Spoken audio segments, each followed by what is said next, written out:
প্রধানমন্ত্রী তারেক রহমানের সাথে বৈঠক করেছেন ভারতের হাই কমিশনার দীনেশ ত্রিবেদী। এ বিষয়ে বিস্তারিত আরও জানাতে আমাদের সঙ্গে যুক্ত হচ্ছেন সহকর্মী মাহমুদুল হাসান ইমন।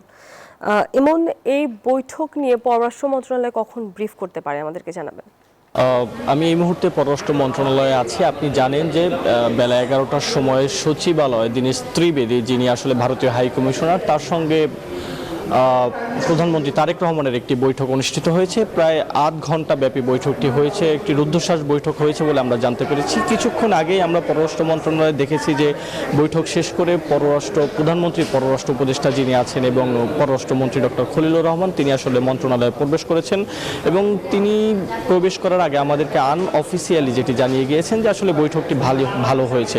এছাড়াও আমরা আমাদের তথ্য সূত্রের মাধ্যমে যেগুলো জানতে পেরেছি যে আসলে মূলত দ্বিপাক্ষিক উন্নয়ন জোরদার করার জন্যই আসলে বৈঠকটি অনুষ্ঠিত হয়েছে। এবং আরেকটি বিষয় জানিয়ে রাখতে চাই যে গতকাল আমরা দেখেছি যে পররাষ্ট্র মন্ত্রীর সঙ্গে ভারতীয় হাইকমিশনার দীনেশ ত্রিবেদীর একটি বৈঠক অনুষ্ঠিত হয়েছে এবং বৈঠকের পর একটি ব্রিফিং করেছেন দীনেশ ত্রিবেদী। সেখানে তিনি যেটি বলেছেন যে আসলে যদি প্রধানমন্ত্রী তারেক রহমানের সঙ্গে ভারতের প্রধানমন্ত্রী যিনি আছেন তার একটি আলোচনা আয়োজন করা সম্ভব হয়, তাহলে হয়তো দ্বিপাক্ষিক যে সম্পর্ক রয়েছে সেটির উন্নয়ন জোরদার করা সম্ভব। এছাড়াও আমরা আরও একটি বিষয় জানিয়ে রাখতে চাই, সেটি হচ্ছে যে আগামী মাস অর্থাৎ সেপ্টেম্বরে ব্রিক্সের একটি সম্মেলন রয়েছে, যেখানে আসলে তারেক রহমানকে আমন্ত্রণ করা হয়েছে ভারতের পক্ষ থেকে। সেখানেও যদি তারেক রহমান যান তাহলে হয়তো সেখানেও ভারতের প্রধানমন্ত্রীর সাথে একটি বৈঠক হতে পারে। এই সকল বিষয় নিয়ে আসলে আলোচনা হয়েছে বলে আমরা ধারণা করছি। কোনো কিছুই আসলে শিওর বলা যাচ্ছে না, কারণ হচ্ছে যে আসলে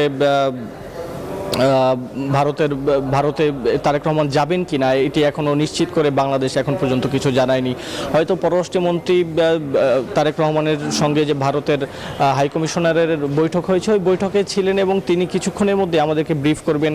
সেই ব্রিফেই আসলে জানা যাবে আসলে যে কোন দিকে যাচ্ছে আসলে ভারত এবং বাংলাদেশের সম্পর্ক। এছাড়াও গত ৫ আগস্ট ক্ষমতাচ্যুত প্রধানমন্ত্রী শেখ হাসিনা যে সামাজিক মাধ্যমে লাইভে এসে নেতাকর্মীর উদ্দেশ্যে বিভিন্ন বার্তা দিয়েছেন, এই বার্তা নিয়েও আসলে বাংলাদেশ তীব্র প্রতিক্রিয়া জানিয়েছে, যেটি নিয়ে অবশ্যই এই বৈঠকে কথা হয়েছে। এই বিষয়ে অবশ্যই পররাষ্ট্রমন্ত্রী ডক্টর খলিলুর রহমান কিছুক্ষণের মধ্যেই আমাদেরকে জানাবেন।